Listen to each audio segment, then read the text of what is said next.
બોટાદના ગઢડા ખાતે ભગવાન જગન્નાથજી રથયાત્રાનું મધ્યસ્થ કાર્યાલય ખુલ્લું મૂકવામાં આવ્યું હતું। ગઢડા ખાતે ભગવાન જગન્નાથજી રથયાત્રા સમિતિ દ્વારા યોજાતી પરંપરાગત અષાઢી બીજની રથયાત્રા સમગ્ર ગુજરાતમાં આગવું સ્થાન ધરાવે છે। ગઢડામાં તાલુકામાંથી દર્શનીય અને વિશાળ રથયાત્રામાં ગઢડા શહેર અને જિલ્લાના લોકો જોડાઈ દર્શનનો લાભ મેળવે છે।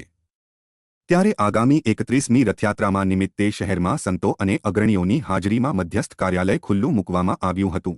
જો કે ચાલુ વર્ષે ભગવાન જગન્નાથજી, બહેન સુભદ્રાજી અને ભાઈ બળભદ્રજી 3 જુદા જુદા નવનિર્મિત રથમાં બિરાજમાન થઈને નગરચર્યાએ નીકળશે।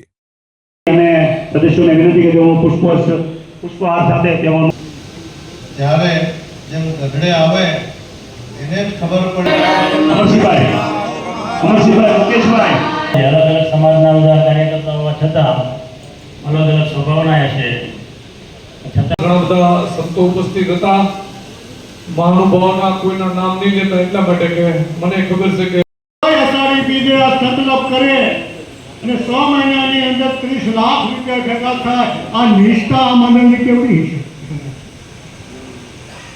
કે આ આધાર ઉપર એની યાત્રા 31મી રથયાત્રાના કાર્યાલય ઉદ્ઘાટન પ્રસંગે ઉપસ્થિત તમામ સંતો થઈ રહ્યું છે ત્યારે ઉપસ્થિત પૂજ્ય ચેરમેન સ્વામી, પૂજ્ય ગુરુ। મારું નામ ચંદ્રકાંત લાઠીગ્રા। આગામી તારીખ 7/7/2024 ના રોજ જે અષાઢી બીજના રોજ રથયાત્રા દર વર્ષે પરંપરાગત રીતે ગઢડાની અંદર નીકળે છે, એ આ વર્ષે પણ નીકળશે અને ખૂબ જ ધામધૂમપૂર્વક નીકળવાની છે। ત્યારે આ વખતે ઉલ્લેખ કરું કે 30 વર્ષ પૂર્ણ કરી અને 31મા વર્ષમાં આ વખતે રથયાત્રા ગઢડાની પ્રવેશે છે।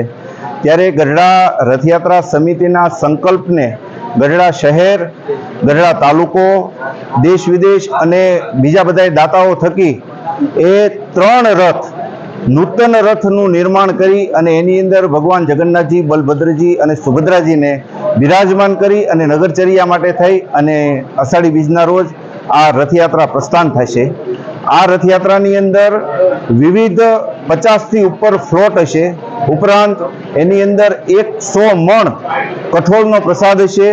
ઉપરાંત આની અંદર રાસ મંડળીઓ, નૃત્ય મંડળીઓ, અખાડા, ટેડી બિયર, જે વાંસ ઉપર ચાલતા લંબુઓ, જોકરો, આ બધા જ એની અંદર વિવિધ આકર્ષણો હોય છે, જેના થકી બાળકોને અને લોકોને મનોરંજન પણ મળે અને આ રથયાત્રાની અંદર ખૂબ જ સરસ રીતે આયોજન થાય એ માટે થઈ ગઢડા રથયાત્રા સમિતિના દરેક સભ્ય અત્યારે તનતોડ મહેનત કરી રહ્યા છે।